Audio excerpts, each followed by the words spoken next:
Another American town has been basically wiped off the map by a wildfire.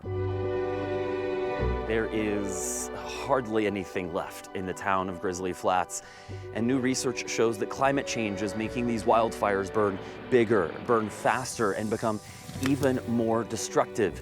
And the thing is, if we don't take some real action soon, this is only going to get worse by 2060, 20LX.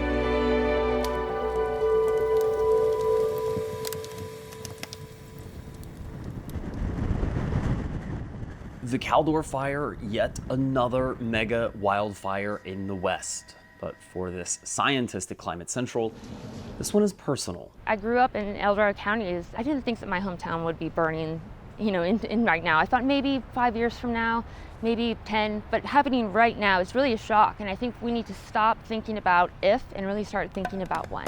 Caitlin Weber just finished analyzing half a century of weather data for Climate Central and found that fire weather days are skyrocketing because of climate change. Basically days which are hot, dry, and windy. That means in the last 50 years, wildfire season is now 3 times as long as it once was in California's Central Valley, South Texas, parts of Oregon, Washington, and it's twice as long in some of the places where millions of Americans live. Southern California, around Dallas-Fort Worth, Phoenix, even the entire state of Colorado. Then consider how difficult that becomes for the people trying to contain massive fires like Dixie and Caldor. The weather has outstripped, and Mother Nature has taken over and taken fires like the Dixie to places that I never thought was possible. So it's not that climate change is the cause of all these fires. Fires are, a natural part of our climate system, but what's not natural is really the severity of these fires. And while some folks will blame poor forest management, climate scientists will point to a bigger concern: drought. Look at the historically barren Colorado River and Lake Mead. That is directly connected to this.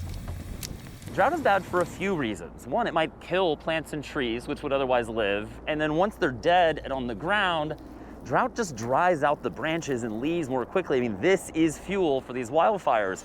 And then you can also hear the helicopters overhead. These helicopters are going to nearby lakes and reservoirs and scooping up water to dump on the fire.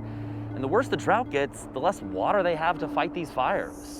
And the less confidence people have that they'll even have a home to return to.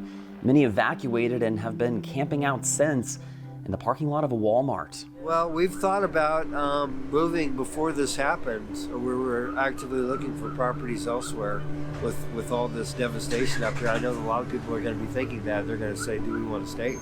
A lot of people are having a really difficult conversation right now. If we choose to do nothing, it's going to keep getting worse. And it is not something that I feel a little iffy about. I feel very confident that these conditions are going to continue to increase.